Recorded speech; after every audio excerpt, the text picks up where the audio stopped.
Es el monumento más conocido y más enigmático del mundo. Y también la única de las 7 maravillas de la antigüedad clásica que aún podemos contemplar en nuestros días. Pese a ello, la Gran Pirámide de Gizá conserva intactos, aún hoy, sus más profundos misterios. No se trata ya de discutir cuántas cámaras y cuántos corredores secretos se esconden en sus entrañas.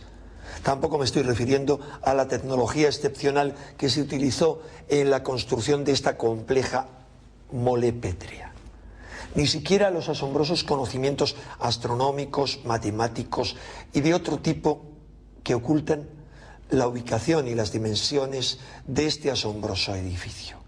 La pregunta fundamental que la Gran Pirámide nos plantea es otra muy diferente. ¿Cuál fue la verdadera finalidad de esta fascinante construcción que ha aguantado completamente indemne el paso de al menos 5 milenios? Porque los egiptólogos y los historiadores afirman que la Gran Pirámide fue construida por Keops hace casi 5.000 años. Y también que este edificio se construyó para que le sirviera de tumba a este faraón de la cuarta dinastía. El problema es que no existe prueba alguna que demuestre semejante afirmación. Es más, el califa Al-Mamún afirma que no había momia alguna en su interior y no hay duda de que sus obreros fueron los primeros en entrar en la supuesta cámara mortuoria de la Gran Pirámide tras destruir los bloques de granito que impedían el acceso al interior de la misma. ¿Qué pasó entonces con la inviolable tumba de Keops y con las de otros muchos faraones que se supone deberían haber sido enterrados en sus correspondientes pirámides? Porque ni en una sola de las 121 pirámides que existen en Egipto se ha encontrado el cadáver de un solo faraón. Los únicos restos humanos encontrados en algunas de las pirámides pertenecen a personas que, sin lugar a dudas, reutilizaron esos monumentos, como es el caso, por ejemplo, de la cortesana Rodopis, que hacia el año 400 a.C. se hizo enterrar en la llamada pirámide de Micerinos. La teoría según la cual los ladrones de tumbas se dedicaron a saquear las pirámides en fechas indeterminadas no sirve para explicar este enigma. Porque se han descubierto muchas pirámides invioladas y con notables riquezas en su interior, pero sin el menor rastro de una momia real. Está además el terror irracional que imponían a los supersticiosos ladrones de tumbas las poderosas maldiciones de los magos egipcios, maldiciones encargadas de proteger las tumbas reales. Y si las pirámides de Egipto no son tumbas, entonces, ¿cuál era su finalidad? ¿Para qué tanto esfuerzo? ¿Para qué tan asombrosa tecnología empleada en su construcción?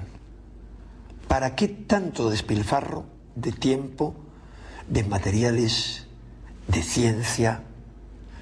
Como veremos en este documental, algunos investigadores sostienen la hipótesis de que Keops fue tan solo el usurpador de un monumento mucho más antiguo, conocido en su época como el Templo de Isis. En tal caso, la Gran Pirámide no sería algo relacionado con el mundo de los muertos, sino más bien con el secreto de la vida eterna, un secreto que perseguía la ciencia sagrada de los antiguos egipcios con rituales iniciáticos como los que parece se celebraban en el interior de la Gran Pirámide. Es, por ejemplo, el caso de la ceremonia misteriosa conocida como el Hefset, la fiesta del jubileo o del rejuvenecimiento del faraón, durante la cual el monarca egipcio se sometía en el interior de las cámaras piramidales a experiencias que no estaban relacionadas con la muerte, sino precisamente con la prolongación de la vida. ¿Acaso están estrechamente relacionados estos rituales con los extraños efectos de todo tipo que se atribuyen a la Gran Pirámide y a sus reproducciones a escala inferior. A lo largo de este documental, Manuel José Delgado intenta responder con su conocimiento profundo del Antiguo Egipto a esta y a otras fascinantes preguntas.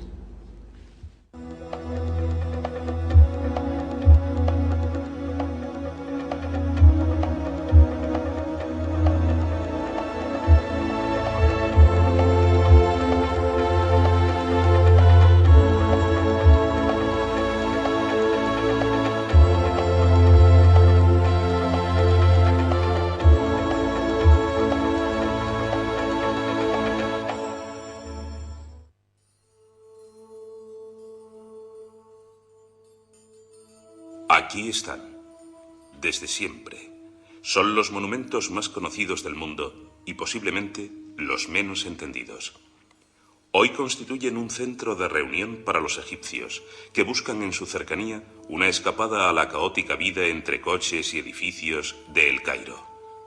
Sus piedras milenarias son depositarias del polvo que transporta el viento del desierto, pero también de una historia que hace remontar sus orígenes a un pasado remoto de no se sabe cuántos miles de años. Son los restos de una civilización prodigiosa donde unos anacrónicos ingenieros, provistos de unas desconocidas herramientas y de una técnica desconcertante, aplicaron sus conocimientos para que los 3 millones de bloques de piedra de la Gran Pirámide cumpliera una función desconocida, alejada de la presunción de nuestros arqueólogos que la consideran simplemente una tumba. A su alrededor se yerguen otras edificaciones. Son monumentos que guardan los propósitos de muchos hombres que quisieron unir su eterno destino a la Gran Pirámide. Tumbas, mastabas, centros ceremoniales, lugares de culto privados o familiares, donde se realizaban rituales solitarios o multitudinarios relacionados con la vida y con la muerte y con la vida, en una comunicación entre lo terrestre y lo celeste, porque consideraban que igual que arriba es abajo, y que desde la meseta de Giza, las estrellas, morada de los dioses y de sus almas de ultratumba, estaban mucho más cercanas. Las pirámides nunca fueron tumbas. Hoy estoy absolutamente convencido porque he pasado ya 32 años investigándolas, probando efectos que tienen que ver más con la vida, absolutamente que ver con la vida, con la armonía del universo, con la creación, no con la muerte. Desde que el francés Bobby descubriera el cadáver de un pequeño ratón en el interior de la Gran Pirámide, y al retirarlo descubrió que pesaba como una pluma porque había perdido todo su agua corporal, toda una legión de investigadores han intentado descubrir los misterios biológicos que se producen en el interior del monumento. Resultaba coincidente que las pirámides promovieran el fenómeno de la liofilización, donde todas las materias orgánicas pierden sus líquidos, evitando con ello la putrefacción precisamente en el país donde las momias alcanzaron el mayor grado de perfección. Aparentemente no existía la menor duda de la relación directa existente entre las pirámides y los cadáveres. Sin embargo, en ninguna de ellas apareció momia alguna.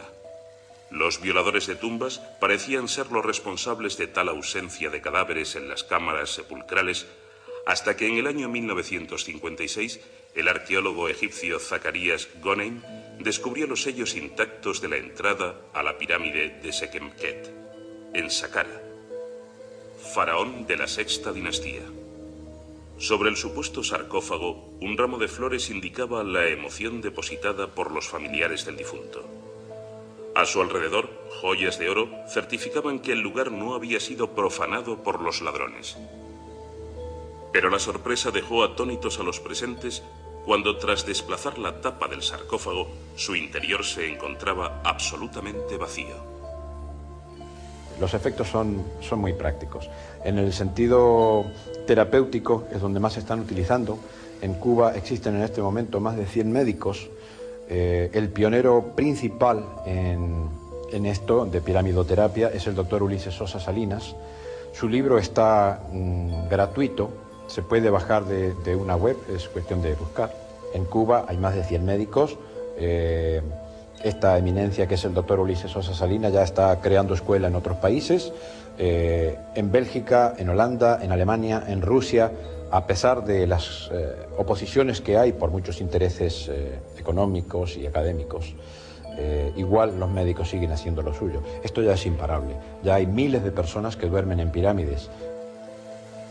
La documentación histórica referente a la Gran Pirámide nos indica que fueron las tropas del califa Al-Mamun los primeros en entrar tras socavar una mina de 36 metros de larga.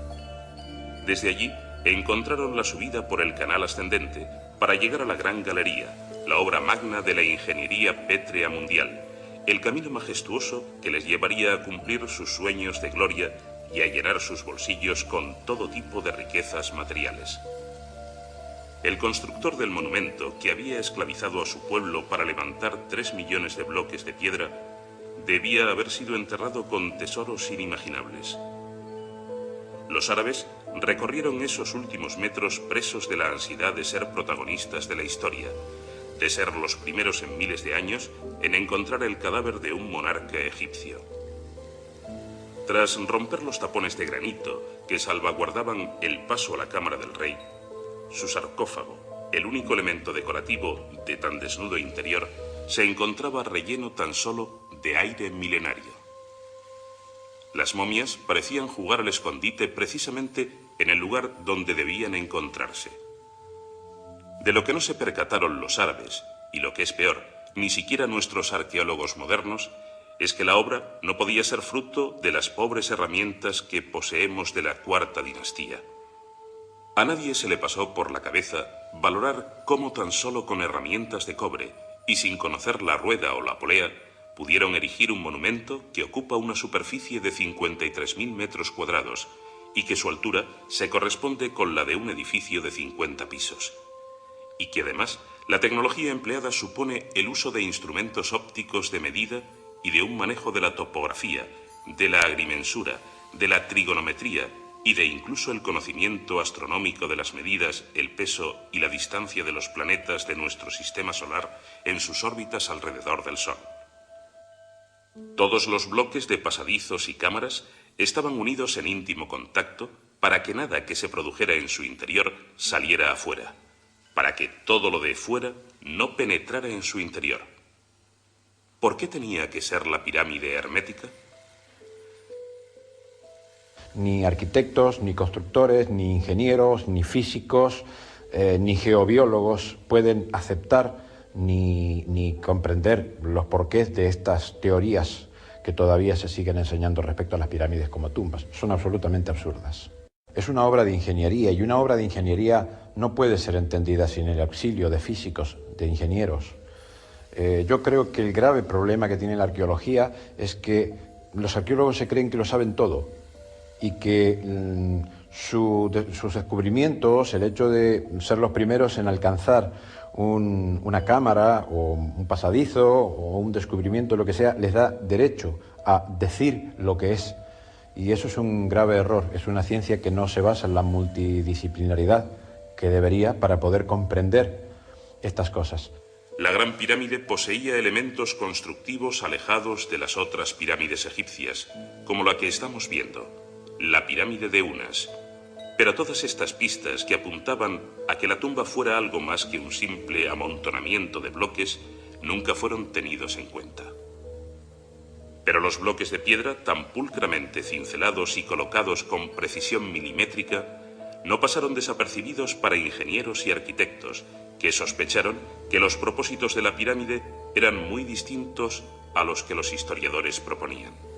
Una de las maravillas más extraordinarias de la pirámide, que creo que ha sido una de las alegrías más grandes que he tenido en la vida, fue cuando con el doctor Roberto Balmaceda, Herminio Sánchez Gómez y Herminio Valdés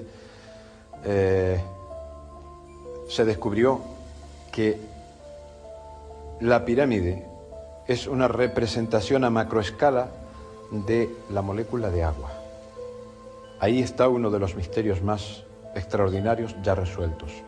2 años después de este descubrimiento lo hizo público el premio Nobel Linus Pauling.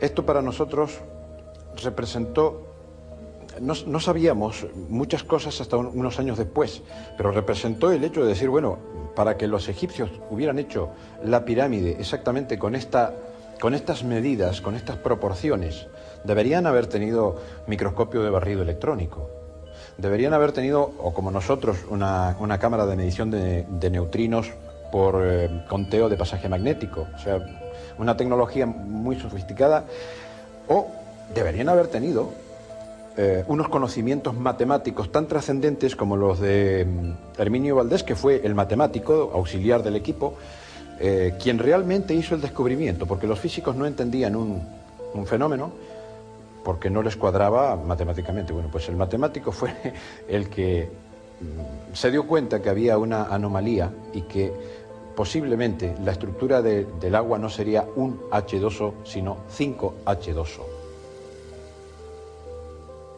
Estamos en el interior de la mastaba de la reina Merisang, esposa del faraón Kefren, hipotético constructor de la segunda pirámide de Giza. En todas las paredes que constituyen el recinto, apreciamos los restos de su cultura. Tallas humanas de tamaño natural, jeroglíficos que atestiguan sus quehaceres cotidianos, escenas que relatan los sentimientos de aquellos personajes de hace casi 5.000 años. ¿Alguien tiene la menor duda de que tanto la tumba como sus paredes fueron realizadas por egipcios de la cuarta dinastía? Claro que no. Entonces, ¿por qué la tumba de su esposo, que vivió en la misma cultura, no tiene un solo jeroglífico o representación?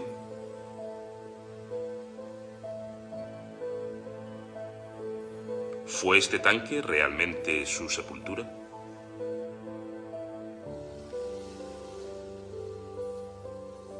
Cada H2O es un monómero, una protomolécula. Esto desde ya terminó de voltear en mi concepción de los egipcios la idea de las pirámides como tumbas y de que los egipcios hubieran podido hacerlas. Pero aquí tenemos otro paso, que es la realización, la construcción. Y la construcción de la pirámide presenta tantas cosas que no son factibles sin una altísima tecnología. A tal punto que hoy en día nuestra tecnología es capaz de medir, tiene instrumentos de precisión suficiente como para medir, pero no tenemos instrumentos como para realizar con esas medidas. Entonces, pues absolutamente descartada la posibilidad de que las pirámides las hayan hecho los egipcios o que hayan sido tumbas, menos que menos. Cuesta trabajo imaginarse una comitiva fúnebre deambulando por corredores de 1,17 m de altura en los rituales de exequias del faraón. Resulta impensable reconocer, como afirma la egiptología, que el tamaño de los pasadizos fuera tan bajo para evitar que los terremotos resquebrajasen la estructura del monumento, porque ya dejaron demostrado los constructores que pudieron hacer la gran galería con más de 8 metros de altura y ha aguantado impasible el paso del tiempo. Se desconoce la finalidad práctica de canales como el Pozo, desconocidos por los turistas y olvidados por los arqueólogos, pues son incapaces de ofrecer una respuesta coherente que explique su existencia. Como tampoco les preocupan esas otras cámaras que explican como motivos arquitectónicos para que el peso de la pirámide no hundiera la cámara del rey, sin preguntarse las que harían falta para que la gran galería, con sus 47 metros de largo, debería tener para su protección, como si el peso solo afectase a una cámara y no al resto del interior de la pirámide.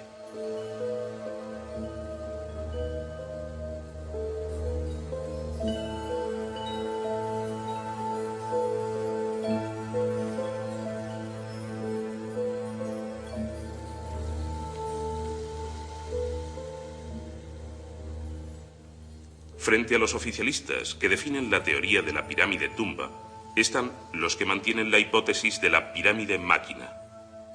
Uno de sus artífices es el experto en ingeniería Christopher Dunn, que explica la existencia de unos inoperativos canales de ventilación como parte de una estructura capaz de canalizar productos químicos para producir energía. Para la egiptología, por estos canales subía el alma del difunto a los cielos. Para el ingeniero, eran simplemente tuberías, toberas por las que discurrían elementos químicos y energéticos. Para Dan, la Gran Pirámide era una planta generadora, y la cámara del rey su centro energético. Cuando la pirámide vibraba en sintonía con nuestro planeta, se convertía en un oscilador acoplado. Unos resonadores afinados de tipo Helmholtz, alojados en la gran galería, convertían la vibración en sonido, que sobrecargaba el cuarzo del granito de cámara del rey y hacía fluir electrones mediante lo que se conoce como efecto piezoeléctrico. Los átomos de hidrógeno absorbían esta energía y su electrón se proyectaba a un estado de energía superior. Sin embargo, no es posible entender que la Gran Pirámide fuese un generador de energía, sin que se conozca algún sistema relacionado con su almacenamiento y manipulación. Y por increíble que parezca, tal dispositivo es posible que se encuentre bajo las arenas del desierto de Saqqara.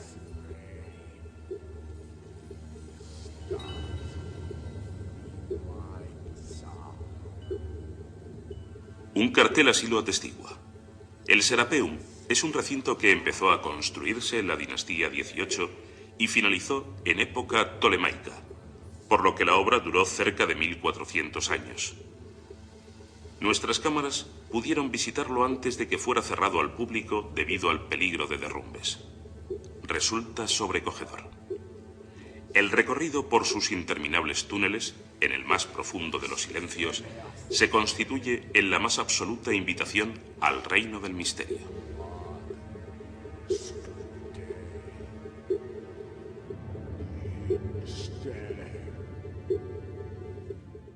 En uno de sus pasillos se encuentra un impresionante sarcófago de granito que nunca llegó a colocarse en la bóveda que tenía asignada. Quién sabe los cientos de kilómetros que debió recorrer para quedarse tan solo a pocos metros de su destino. También se desconoce la función a la que fue destinado, pues aunque la arqueología supone que los 24 sarcófagos allí depositados tenían como misión el enterramiento de las momias de los bueyes Apis, lo cierto es que no se han encontrado restos de dichos animales. La excavación de los túneles y las criptas debieron proporcionar una cantidad de escombros que solo se hubiera podido transportar con 8000 de nuestros modernos camiones.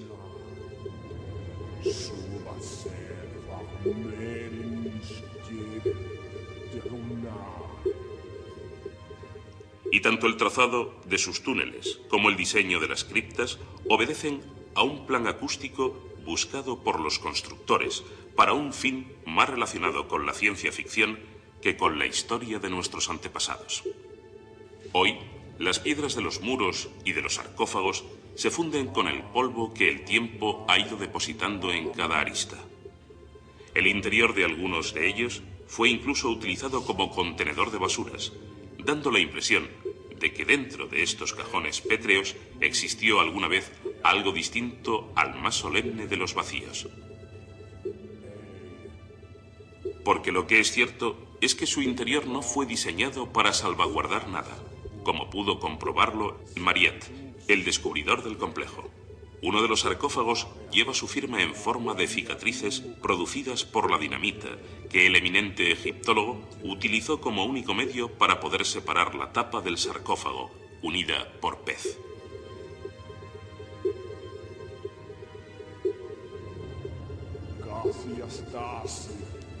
De los 24 portentosos tanques de granito y basalto que se alojan en el Serapeum, solo este está decorado con jeroglíficos, realizados en época tolemaica.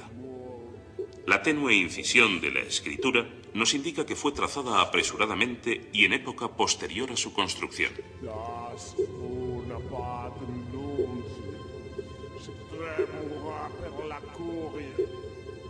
Esta técnica de inscripción no se corresponde tecnológicamente con la elaboración de unos monstruos de piedra, realizada con unas sierras que rebanaron sus aristas como si fuera mantequilla.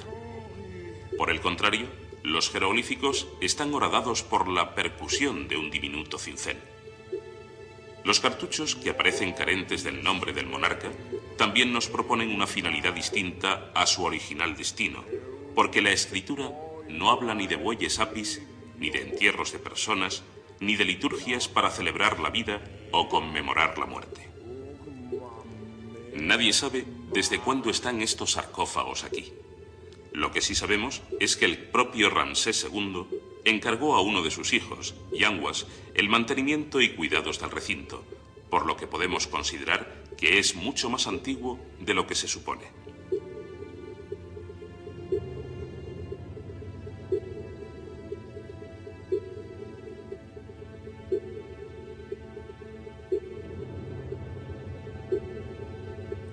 Son los sarcófagos más grandes del mundo.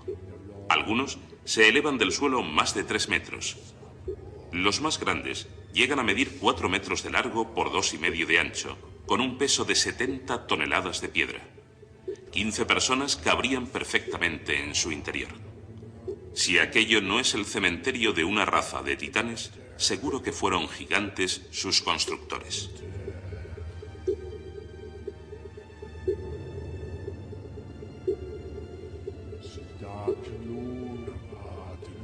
Un examen del corte y del pulimento interior de los tanques indica que fueron pulidos con una precisión óptica, de tal forma que sus superficies parecen espejos y en su reflejo no aparece la más mínima imperfección. En sus esquinas se muestran las marcas de una máquina impensable que cortó en ángulos rectos perfectos todas las aristas. La tapa encaja en íntimo contacto, con una precisión difícil de conseguir por nuestra moderna tecnología.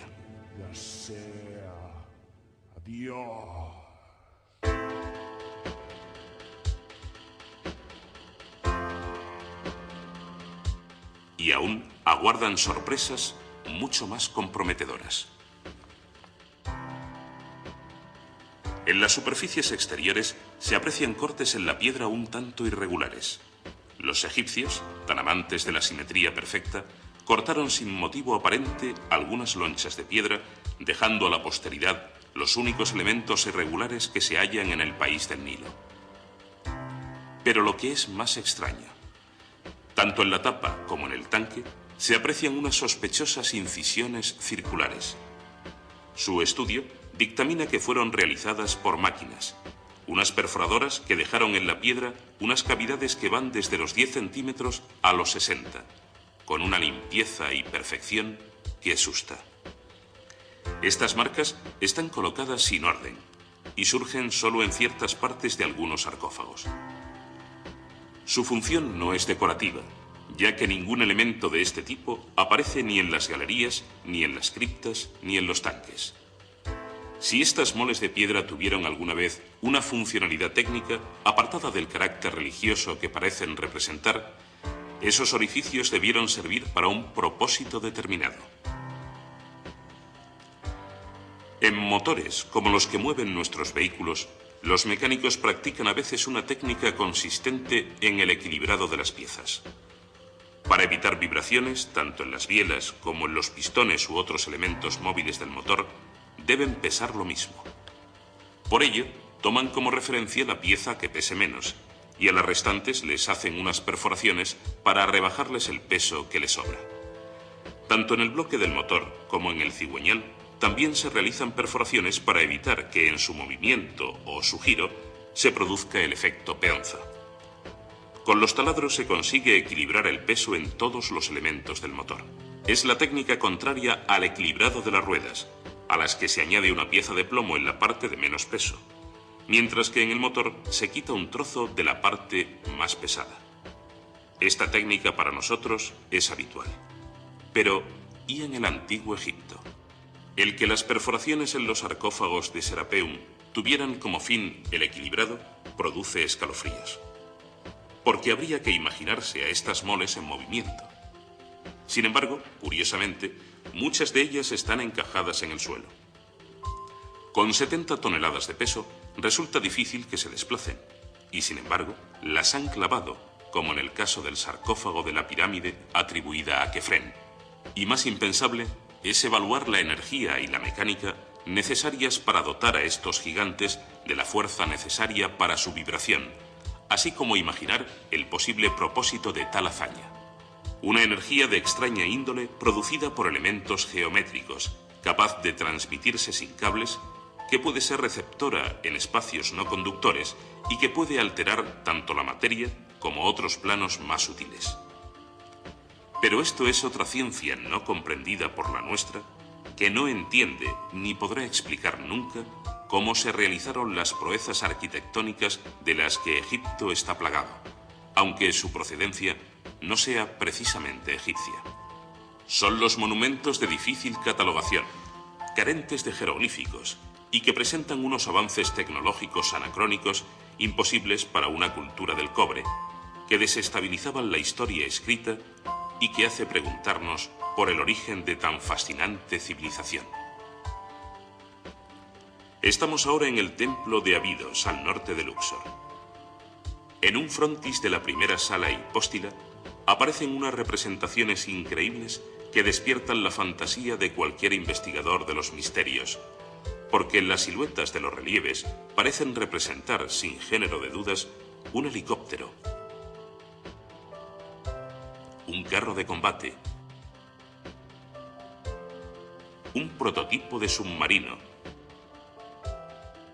y una extraña pistola. Todo ello en menos de medio metro cuadrado de superficie. El enigma fue resuelto por el epigrafista Georgios Díaz al descubrir el nombre de Ramsés II escrito sobre el de su padre, Seti I, cuyo cartucho fue previamente rellenado con yeso. Pero no todos los enigmas han sido resueltos en Abidos, porque el templo se edificó sobre una estructura mucho más antigua, cuyo origen se pierde en la noche de los tiempos y que, como todos los problemas tecnológicos egipcios, carece de respuestas convincentes. Vamos a salir al exterior del templo para comprobarlo.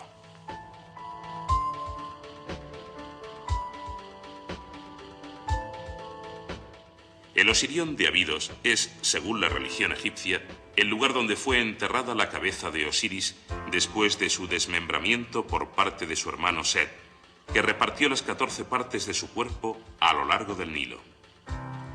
Posteriormente, Isis reunió los trozos y reconstruyó al dios, dotándole de la vida al instante, justo para que pudiera fecundarla, de cuya unión nació Horus. Según esta simbología, estamos ante un templo primigenio, tan antiguo como los mismos dioses que protagonizaron la historia.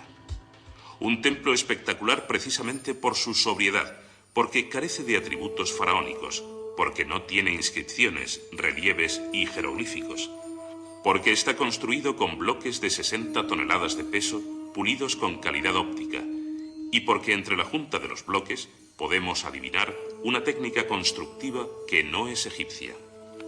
Un enigma mayor aparece en el subsuelo. Los ingenieros que lo diseñaron se olvidaron de que la base del templo estaba por debajo de la superficie del Nilo, cercano al templo, un error que debió pasar desapercibido a aquellos meticulosos artesanos de la piedra.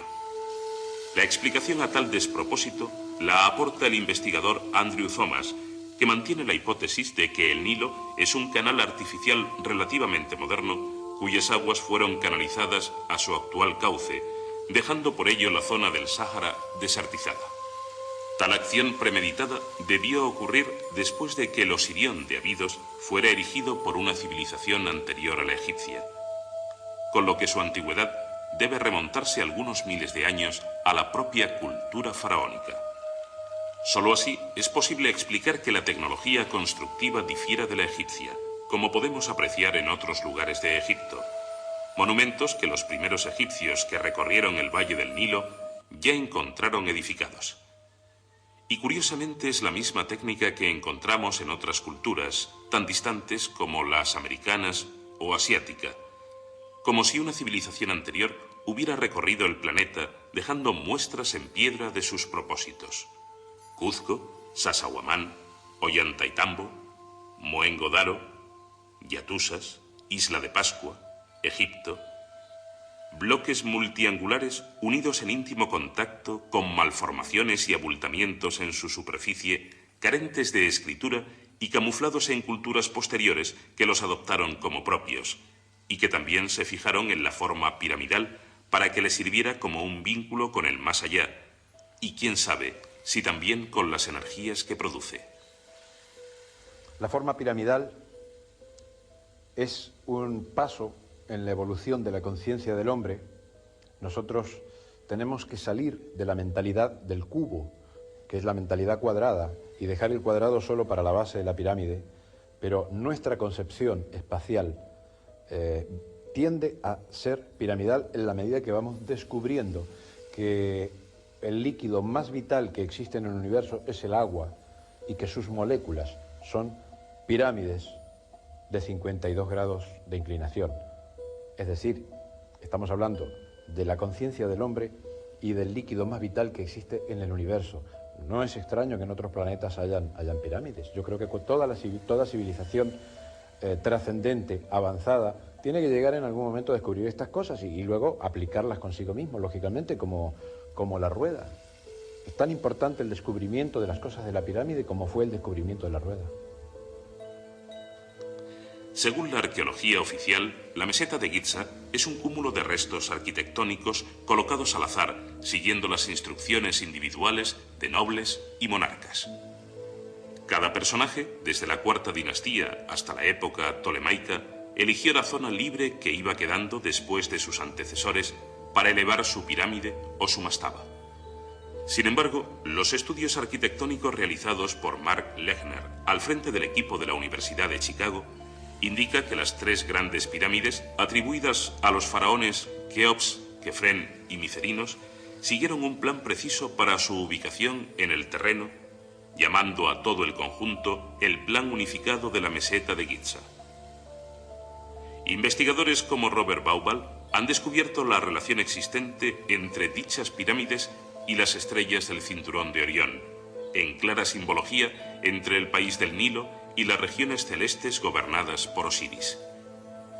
Y además, ingenieros como Christopher Dunn indican que todo el conjunto corresponde a una gran máquina en donde las pirámides, llamadas satélites, actuaban como cebadores para la puesta en marcha de los procesos energéticos que se generaban en las pirámides mayores. Estamos hablando de una ciencia desconocida para nuestra ciencia, donde se vinculaba lo espiritual con lo material, donde todos los aspectos de la vida y de la muerte estaban unidos por la misma finalidad. Posiblemente esta ciencia fuese anterior a los egipcios y a ellos solo les llegaran sus flecos. Lo mismo que es posible que algunas construcciones apartadas de su cultura y provistas de una tecnología anacrónica significaran el origen de sus actividades tradicionales, aunque no comprendiesen en toda su magnitud la trascendencia de las mismas.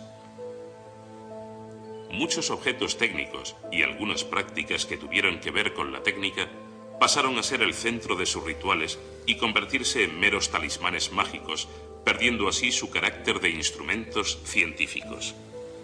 Pero de cualquier forma, se empaparon, aunque fuese tan solo en parte, del conocimiento de aquella civilización venida de no se sabe dónde, que dotó a los monumentos no solo de un carácter sagrado, sino de una funcionalidad práctica, donde los templos, además de ser centros de culto, eran laboratorios de medicina, biología, astronomía o física.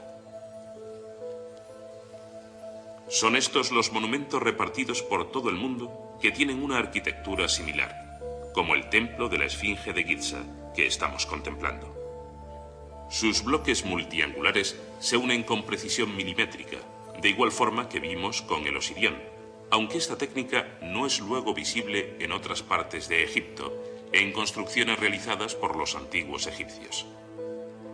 Viendo estas imágenes, no podemos por menos que imaginarnos los bloques del Cuzco, las fortalezas de Sacsayhuamán y Ollantaytambo, o las murallas que adoptaron asimismo los hititas en su capital, Yatusas, en la actual Turquía. Estos pueblos serían los depositarios de un legado anterior y actuarían como usurpadores de monumentos que ya se encontraron erigidos. Un principio científico afirma que una ciencia no avanza si no lo hacen a la vez todas las demás. Y es por ello por lo que si constatamos una perforación en ingeniería y arquitectura, no podemos por menos que atribuirles a esos constructores conocimiento sobre las demás ciencias, en donde nuestros actuales biólogos y terapeutas están encontrando claves que dictaminan que estas construcciones favorecen procesos físicos y mentales a todos aquellos que se someten a sus proporciones. A mí me gustaría que los biólogos hagan sus propios experimentos, pero algo ya bastante sencillo y que cualquier biólogo lo puede hacer, es el famoso test de Picardi. Ocurre dentro de la pirámide que el citoplasma celular modifica sus ritmos sol-gel, o sea, el ritmo de sólido a gelatinoso, este proceso que se llama floculación coloidal, en la pirámide varía, se alarga, se disminuye el tiempo crítico entre un momento y otro. La célula permanece en una estabilidad mucho mayor, por lo cual la incidencia de los rayos beta y otros rayos que producen mutaciones en el ADN tienen una incidencia muchísimo menor.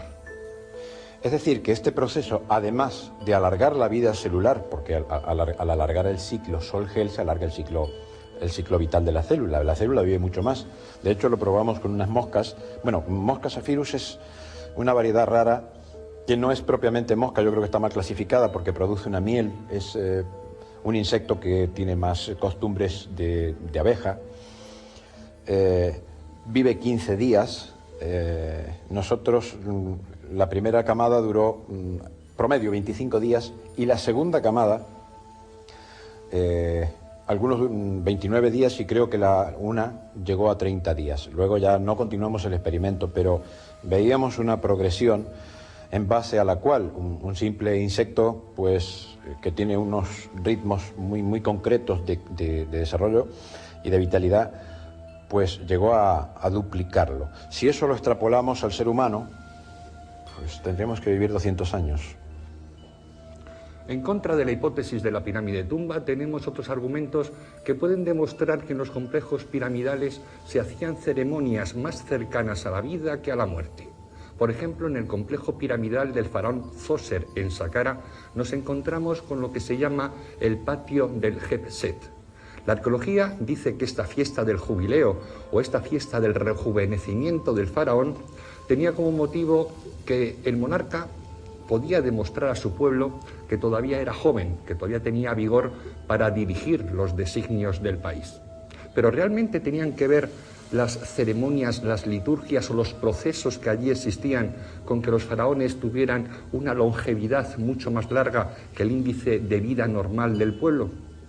Pues creemos que sí.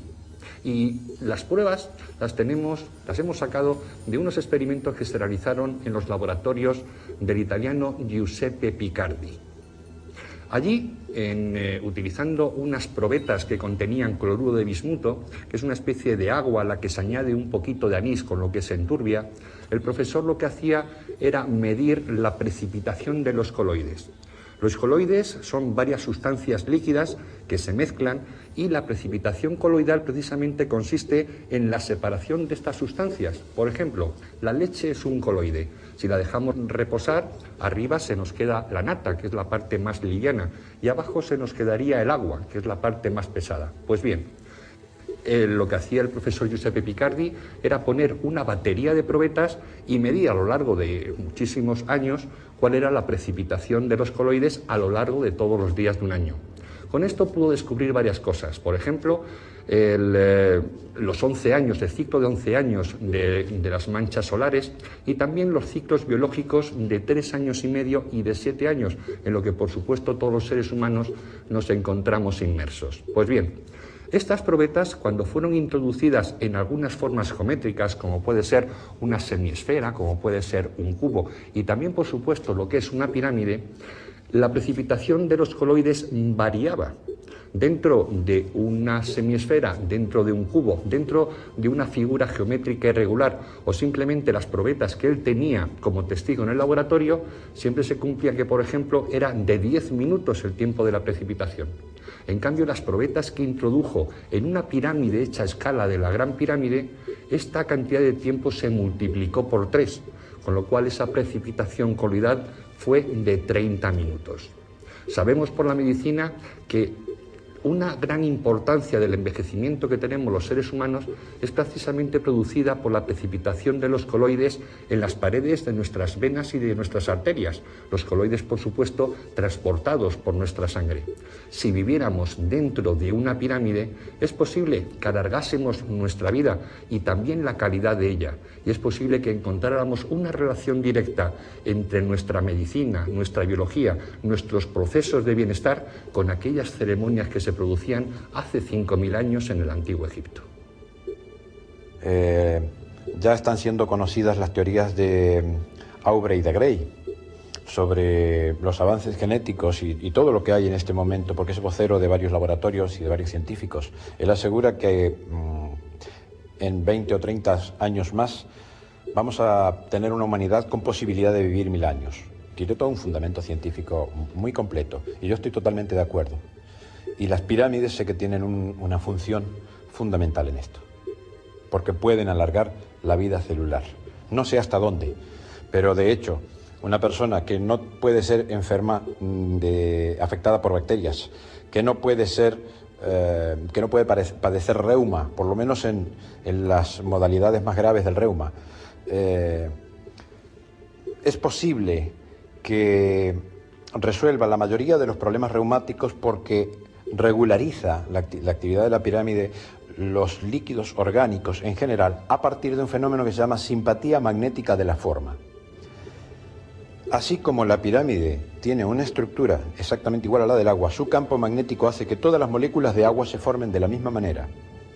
Los radicales libres y todos los monómeros de agua que no se acomodan correctamente con un equilibrio de tensiones dentro de la molécula son excluidos. Entonces, el agua se vuelve más solvente, por lo cual funcionamos mucho mejor orgánicamente, y menos oxidante. Además, todos los oxidantes que hay en la atmósfera pues son eliminados por el campo magnético piramidal. Entonces, bueno, pues tenemos una serie de efectos físicos muy bien conocidos. Como he dicho, algunos se pueden probar en forma casera, otros necesitan un pequeño laboratorio, otros ya requieren aparaterío más complejo. Pero todos estos beneficios y todos estos efectos son efectos físicos, ya no hay misterio en muchas de las cosas. Todos los tipos de reuma se pueden curar en la pirámide. Yo mismo, no digo que fue lo que me definió como investigador piramidal o lo que me impulsó absolutamente, porque ya tenía el bichito científico muy metido y la obsesión científica de saber por qué las pirámides. Pero sí, una cosa que me dio mucho aliciente fue que en el año 1908, principios del 84, comencé a tener problemas de reuma. Y un médico me dijo que me preparara psicológicamente porque con las condiciones que tenía, las perspectivas mías eran de vivir en una silla de ruedas. Nunca llegué a usarlas, porque me sometí a un tratamiento piramidal conmigo mismo, como ya lo había hecho con abejas, lo había hecho con plantas, lo había hecho con gatos lastimados. A los gatos no les gustan mucho las pirámides, pero cuando están lastimados se quedan porque se curan más rápido. Pues yo probé conmigo mismo, que es un elemento antirreumático. No sé si todas las etiologías del reuma, pero por lo menos la que yo padecía sí, y era bastante importante. Artrosis deformante. Entonces, pues esto me dio un aliciente más y ya, bueno, invertí toda mi vida, mis recursos materiales, intelectuales, mi tiempo, en fin, pues aposté por ello porque sabía que esto tarde o temprano tenía que tener un futuro. No lo pensaba para mí, pero sí para la humanidad. Es que la pirámide es algo realmente trascendente. No resulta extraño suponer a la Gran Pirámide propiedades terapéuticas, ya que las que se realizan a escala, con unas dimensiones mucho menores, están dando resultados positivos para la curación de algunas dolencias y conseguir el equilibrio físico y psíquico. También tenemos la enorme ventaja de que es bacteriostática, es decir, dentro de la pirámide no se pudre nada. Entonces, las bacterias saprófitas o parásitas, que son generalmente, las bacterias saprófitas son también parásitas, como en la pirámide no se pudre nada, pues estas bacterias, que son las infecciosas, no tienen posibilidad de desarrollarse. En cambio, las bacterias simbióticas, que son las nuestras, son las que forman parte de nuestra flora intestinal, no tienen ningún problema, porque ellas realizan una descomposición ordenada, una digestión, que no es lo mismo que putrefacción. Es decir, los beneficios más concretos que conocemos ahora es que los líquidos orgánicos no se corrompen, tienden a reestructurarse. Algunos de las etiologías reumáticas, para la medicina, entre comillas, causa desconocida, es que los líquidos, el líquido sinovial, por ejemplo, se descompone, tiene estructuras mal formadas, entonces pues se produce de más o aumenta su volumen y una serie de problemas que en la pirámide eso tiende a regularizarse. No es que vamos a entrar en una pirámide y vamos a salir videntes o clarividentes ni cosa por el estilo. Sí es cierto, porque lo hemos comprobado con mucha gente, que hay una catarsis, hay una tendencia a la purificación. Ahora, a la purificación emocional sobre todo. Ahora, yo no sé si esto se debe a una función magnética, si se debe a una función orgánica, digamos, a un resultado de los fenómenos físicos o a la predisposición que esa persona ya tiene. Tengamos en cuenta que la pirámide es un arquetipo y es un arquetipo trascendente. De hecho, la persona que quiere dormir en una pirámide pues ya está revelando en sí misma una necesidad de trascendencia. Entonces, pues se concatenan dos causas: el beneficio físico para poder realizar ese desarrollo y la potencialidad innata de la persona. Aunque se puede a una planta darle amor, y esto se sabe que una planta bien tratada también percibe emocionalmente, es decir, hay un mundo psíquico, hay un plano psíquico, aunque el materialismo cartesiano a ultranza no lo considere. Pero no obstante, no es posible, cuando uno hace experimentos, influir, sugestionar a la planta. Y la planta evidentemente responde. Así, además, las causas físicas están claras. En los animales tampoco es posible sugestionarlos. Ya mucho más difícil que el fenómeno que se puede lograr con una planta de relación emocional o cosa por el estilo. Con los animales se han hecho muchísimas curaciones. Yo, de hecho, he trabajado únicamente con los gatos porque no soporto animales enjaulados. Y entonces, muy poquitos experimentos hemos hecho con animales y cuidándolos muy bien. Pero con los gatos sí. Y los gatos, aunque a la mayoría no les gusta estar dentro de la pirámide, se ve que el tipo de energía electronegativa no les va. Sin embargo, cuando están lastimados, se quedan. Entonces, claro, al gato no lo podemos sugestionar para nada, es el animal más independiente que existe. La Sociedad Cubana de Investigaciones Agropecuarias ha desarrollado un trabajo a lo largo de un par de años. Han trabajado con distintos cereales, han hecho dos clases de experimentos. Uno con semillas tratadas en la pirámide y otra con plantines colocados en almacigueras dentro de pirámides o tratadas con antipirámide en algunos casos, y han logrado un tercer factor que se ha aplicado algunas veces, ha sido el riego con el agua tratada con la pirámide. Pues han conseguido en algunas especies rondando el 7% en promedio de aumento del tamaño y de la producción. Pero en algunas especies han llegado a alcanzar casi el 30%. Y supongo que podría alcanzarse mucho más si los experimentos hubieran sido hechos bajo las pautas de trabajo con pirámides que conocemos nosotros ahora. Porque yo tuve una experiencia muy impresionante con esto, porque me olvidé durante 5 años, en los 5 años que tuvimos en el laboratorio, me olvidé un pequeño botecito con semillas de zanahoria. Y bueno, suponía que ya estarían vencidas, porque esas semillas pues son, al cabo de 1 año o 2 años, todavía al tercer año ya no sirven esas semillas. Pues, sin embargo, las conté una por una para poder ver si todavía servían. Fue el último experimento que hice en el tiempo ese del laboratorio, y salieron absolutamente todas las plantas. El funcionamiento de la pirámide físicamente podríamos resumirlo en dos efectos fundamentales. Una, la generación de un campo integral. Por eso se puede trabajar con una estructura, pero esa estructura tiene que tener una cobertura suficiente de las caras y una densidad con relación al volumen para producirse, y luego ese campo magnético se acelera, trabajando con el propio campo magnético de la Tierra, se acelera y ahí ya tenemos una serie de efectos.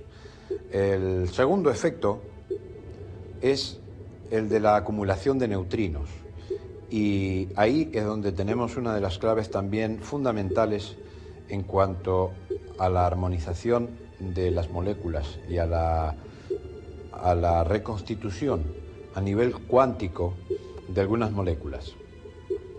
El fenómeno de simpatía magnética de la forma también es un fenómeno muy poco estudiado en la física, pero se ha estudiado, y en la pirámide pues ese efecto es el que hace que nuestra agua, el agua de nuestro cuerpo, cumpla mejor sus funciones. Más solvente, menos oxidante. También tenemos que aceptar el hecho de que no cualquier pirámide puede servirnos, no cualquier material puede servirnos. Como toda cosa que funciona, hay que tener ciertos cuidados. No se puede usar para estar dentro, para meter nuestro cuerpo dentro de una pirámide, no podemos usar cobre ni materiales ferromagnéticos. Solamente podemos utilizar vidrio, madera o aluminio. Bueno, plásticos también, pero el aluminio es el mejor material, no solamente el único metal que por razones prácticas funcionan muy bien, sino que es el mejor elemento para lograr los efectos piramidales. El estudio de las pirámides y de sus propiedades constituye la dedicación de los modernos piramidólogos, que separan la forma arquitectónica de la cultura en que se desarrolló para estudiar científicamente el comportamiento energético que produce en los elementos orgánicos afectados por las mismas. El punto donde se produce, o a partir del cual se producen todos los fenómenos y donde se expande el campo magnético de la pirámide, está a 1/3 de la altura, es decir, entre el primer y segundo tercio de la altura, en el centro. Ese es el punto donde se forma una especie de vacío cuántico. No vamos a decir un vacío cuántico real, normal, pero sí una tendencia al vacío cuántico, es decir, una falta de tensiones, donde los neutrinos empiezan a dar vuelta, se incluyen en el campo magnético y la tensión en ese punto es una tensión que tiende al cero. Esto a lo mejor es un punto infinitesimal, pero evidentemente genera un campo que luego se pueden ver en imágenes que hay disponibles. Ese centro, ese vórtice, se expande y tiene una actividad preciosa en sus resultados. Las aristas y las caras, es decir, la cantidad de superficie que tiene que cubrir la arista para que funcione es una cantidad de X, es un porcentaje del total de la superficie, entonces ya funciona. Por lo tanto, esas pirámides que venden de hilo no sirven. Si en cambio se usa latón o hierro, pues la superficie que necesita es menor para funcionar y producir el campo magnético integral. Pero claro, los efectos no son los mismos que con los materiales paramagnéticos como el aluminio. Es decir, el material paramagnético es el material óptimo para la pirámide. Madera, vidrio, cartón, plástico, aluminio. Los jóvenes arqueólogos van a tener que producir esa revolución de conciencia y trabajar con otras disciplinas, o directamente la arqueología será una ciencia a desaparecer, una especie en extinción por su propia fosilización. Tengo ya unos trabajos hechos, una pequeña investigación, en la que trato que justamente donde tenemos el perfeccionamiento de la molécula de agua, se relaciona absolutamente con el carbono. Entonces, la relación agua-carbono es la relación perfecta de la vida. Si a eso le añadimos la completitud a nivel cuántico de los átomos, de las moléculas, por la acumulación de neutrinos que producen estas formas, entonces, bueno, pues tenemos el desarrollo de la vida en el universo explicada en términos físicos. Como demostró Linus Pauling y nuestros amigos argentinos, la Gran Pirámide sería el mayor monumento construido en la superficie de nuestro planeta conmemorando la molécula del agua. Obviamente, el 90% de nuestro cuerpo es agua. Pero curiosamente también el único mineral cuya cristalografía es exactamente igual a la Gran Pirámide es precisamente el carbono puro, el diamante. Con lo cual, si vemos la pirámide, veríamos agua y diamante, agua y carbono. Nos estaríamos mirando quizá un poquito a nosotros como seres humanos, porque existen muchas coincidencias. Por ejemplo, el número de hiladas de bloques de piedra de la Gran Pirámide es de 206, exactamente igual al número de huesos que tiene el ser humano. Esto no es solamente pura simbología, porque tenemos que la altura de la pirámide, puesta con 9 ceros detrás, nos da exactamente la distancia de la Tierra al Sol. El peso de la pirámide, con 9 ceros detrás, nos da exactamente el peso de nuestro planeta. Y la circunferencia, el perímetro de la base de la Gran Pirámide, con 9 ceros detrás, nos da exactamente la elíptica que hace la Tierra alrededor del Sol durante un año. Si miramos la Gran Pirámide, estamos viendo a un hombre, pero también estamos viendo la relación de nuestro sistema solar. La Gran Pirámide lo que nos está diciendo es que lo que es arriba es abajo, lo que es el universo es también el hombre. Y quizá buscando en la Gran Pirámide podemos encontrar la esencia más profunda del ser humano, precisamente dentro de nosotros mismos.